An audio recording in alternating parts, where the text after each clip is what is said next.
आज के इस मॉडर्न एरा में सुपर हीरो मूवीज एक ऐसा जॉनरा है जिसे देखने के लिए बच्चों से लेकर बूढ़ों तक सभी लोग बहुत ज्यादा एक्साइटेड रहते हैं। एंड इसी ह्यूज ऑडियंस बेस की वजह से ही लास्ट के 10-15 सालों में हमें कई सारे अच्छे and epic super hero movies देखने को मिले। एंड इस रेवोल्यूशन को एक तरह से लीड किया मार्वल ने, और मार्वल के ह्यूज सक्सेस को देखने के बाद कई सारे नए स्टूडियोज ने भी या तो उनके सुपर हीरो यूनिवर्स स्टार्ट किए या फिर उनका एक अलग सिनेमैटिक यूनिवर्स बनाया। और इन दिस केस इंडिया भी पीछे नहीं था। हमें लास्ट के कुछ सालों में ही इंडिया में नए cinematic universes like Lokesh cinematic universe and Rohit Shetty cameo universe भी देखने को मिले। But what about Indian super hero movies? India में बहुत सालों से super hero movies and series बनती हुई आ रही है। लाइक 1987 में मिस्टर इंडिया, 1997 में शक्तिमान, 2006 में क्रिस, 2008 में रावण, 2016 में flying Jatt, what a joke. And अभी लास्ट के कुछ सालों में आई मिन्नल मुरली और हनुमान। बट इतनी सारी मूवीज बनने के बाद भी कुछ मूवीज को छोड़कर ना ही इंडियन सुपर हीरो फेमस है और ना ही यहाँ के जो स्टूडियोज है इस जॉनर पर बहुत ज्यादा फोकस नहीं करते। पर ऐसा क्यों? ऐसा नहीं है कि इंडियन ऑडियंस को सुपर हीरो मूवीज देखना पसंद नहीं करती, वो बहुत ज्यादा देखती है। एंड बाहर से लाइक मार्वल और डीसी से जो मूवीज आ रही है यहाँ पर रिलीज हो रही है वो भी अच्छा खासा कमाती है अगर मूवी अच्छी हुई तो। आप एवेंजर्स एंड गेम को ही देख लो या फिर नो वे होम को देख लो। सो इतना पोटेंशियल होने के बाद भी आखिर इंडिया में उतने सुपर हीरो मूवीज क्यों नहीं बनती, और अगर जब बनती है तो फिर चलती क्यों नहीं है? सो हे गाइस, मेरा नाम है आकाश और आप देख रहे हो पॉप इंडियन। आज इस वीडियो में हम 5 इंपॉर्टेंट पॉइंट्स पर बात करेंगे जिनकी वजह से Indian super hero movies fail होती है। सो बिना किसी देरी के चलिए बढ़ते हैं वीडियो की तरफ। So point number 1, lack of source material. So अगर आप मार्वल या डीसी को देखो तो उनकी मूवीज एक ओरिजिनल सोर्स मटेरियल के ऊपर बेस्ड होती है एंड इसीलिए वो मूवीज इतनी अच्छी तरह से कनेक्टेड फील होती है। फॉर एग्जाम्पल, जब आयरन मैन 1 आया था तभी से ही हमें एवेंजर्स का हिंट दिया जा रहा था एंड धीरे धीरे जैसे मूवीज आने लगे हमें 2012 में दी एवेंजर्स दिखा और वही हमें फर्स्ट टाइम थैनोस का फर्स्ट लुक मिला था जो कि बाद में जाकर 2018 में प्रॉपरली मूवी में आया। सो आप देख रहे हो एक सोर्स मटेरियल होने की वजह से ही उनको स्टार्टिंग के टाइम पे एक ओवरऑल अंदाजा था कि थैनोस वाला आर्क जिसे आप इन्फिनिटी सागा नाम से जानते हो वो आगे कैसे बढ़ेगी एंड खत्म कैसे होगी। बट यहीं पर अगर आप इंडियन सुपर हीरो मूवीज की बात करो तो कोई भी मूवी कॉमिक्स पर बेस्ड नहीं है। And Indian super hero based जो फेमस कॉमिक्स है लाइक सुपर कमांडो ध्रुव, नागराज, डोगा, उन पर आज तक मूवीज नहीं बनी। एंड आई थिंक एक बिल्कुल ही नए सुपर हीरो को स्क्रैच से बनाने के बजाय अगर आप ऑलरेडी एक एग्जिस्टिंग कॉमिक्स पर बेस्ड सुपर हीरो को लाते हो तो इंडिया में ये मूवीज जरूर से चलेगी। एंड हो सकता है अगर आप लाते पहले मूवीज तो इंडिया में क्या पता एक प्रॉपर सुपर हीरो यूनिवर्स होता ऑलरेडी।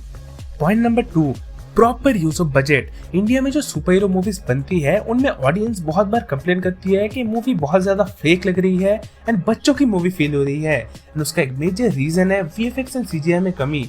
बट मेकर्स का ये बोलना कि सुपर हीरो मूवीज बनाने के लिए हाई बजट चाहिए, ये गलत बात है। आपको हाई बजट की नहीं बल्कि एक पर्टिकुलर बजट को प्रॉपर्ली यूज करना आना चाहिए। जिसका एक मेजर एग्जांपल है गॉडजिला -1 जिसमें वीएफएक्स एंड सीजीआई बिल्कुल हॉलीवुड लेवल की है।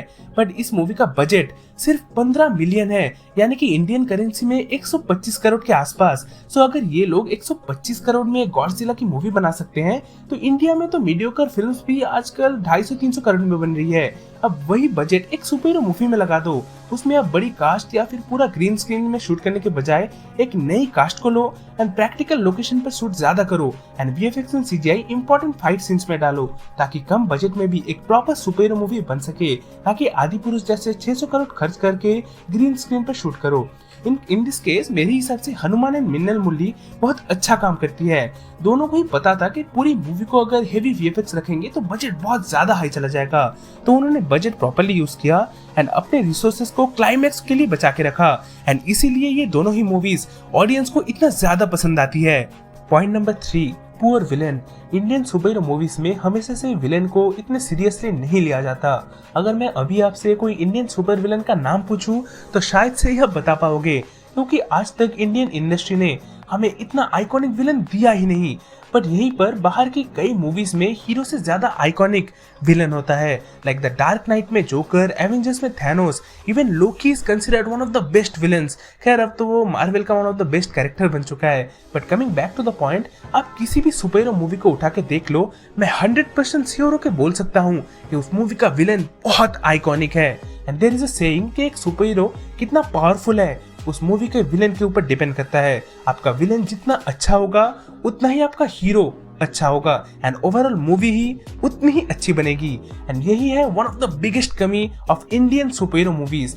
इवन हनुमान मूवी जिसे ऑडियंस बहुत ज्यादा अप्रिशिएट कर रही थी, उसमें भी एक कॉमन क्रिटिसिज्म था कि मूवी का विलन इतना अच्छा नहीं है। आप जितने डेडिकेशन के साथ एक हीरो का आर्क लिखते हो, उतनी ही डेडिकेशन के साथ विलन को भी सेटअप करो।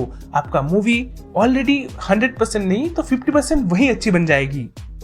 Point number 4, childish story and appeal. कुछ मूवीज को छोड़ दे तो most of the Indian super hero movies में स्टोरी बहुत बेसिक एंड सिंपल होती है। इट्स लाइक वो बच्चों के लिए मूवीज बना रहे हैं। उनको लगता है कि इंडियन ऑडियंस इतना डम है कि वो complex story lines and structures को नहीं समझ पाएंगे।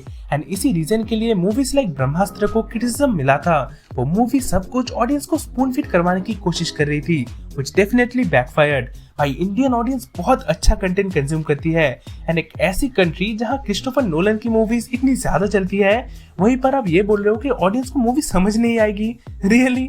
या तो आप हमें एक mature well written superhero movie दो, या फिर आप ये एक्सेप्ट कर लो कि इंडियन ऑडियंस डम नहीं है, आपके राइटर्स लेजी है। And lastly point number 5, generic और कॉपीड सुपर पावर्स। अगर आप खुद का सुपर हीरो बना रहे हो तो उसे थोड़ा यूनिक एंड अलग बनाने की कोशिश करो। फॉर एग्जांपल डीसी का सुपरमैन एंड मार्वल में सेंट्री, दोनों के पावर्स ऑलमोस्ट सेम है, बट छोटी छोटी चीजें इन दोनों सुपर हीरोज को अलग और यूनिक बनाती है। इंडिया में भी शक्तिमान एक बहुत अच्छा एग्जाम्पल है एक unique and original super hero का, और इसीलिए इंडिया में सुपर हीरोज की बात करें तो शक्तिमान का नाम जरूर से आता है।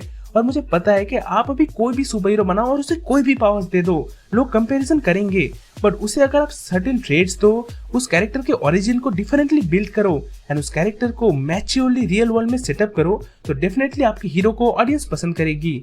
सो लास्टली जाते जाते मैं यही कहूंगा कि इंडिया में बहुत सारे supernatural hidden stories and almost हर एक प्लेस में एक सुपर हीरो की कहानी है जिसे आपको एक्सप्लोर करना होगा। एंड लास्ट के कुछ टाइम में भावेश जोशी, मिन्नल मुरली एंड हनुमान देखने के बाद I genuinely believe that Indian super heroes में बहुत ज्यादा पोटेंशियल है एंड एज ऑडियंस हम उन मूवीज को देखने के लिए बहुत ज्यादा एक्साइटेड भी रहते हैं। सो गाइस यही था top 5 reasons why Indian super hero movies fail. Hope करता हूँ कि आपको वीडियो अच्छा लगा हो एंड आप मुझे आपके ओपिनियंस कमेंट सेक्शन में बता सकते हो। एंड अगर आपको ये वीडियो थोड़ा सा भी अच्छा लगा हो या इन्फॉर्मेटिव लगा हो तो हमारे चैनल पॉप इंडियन को जरूर से सब्सक्राइब कर देना।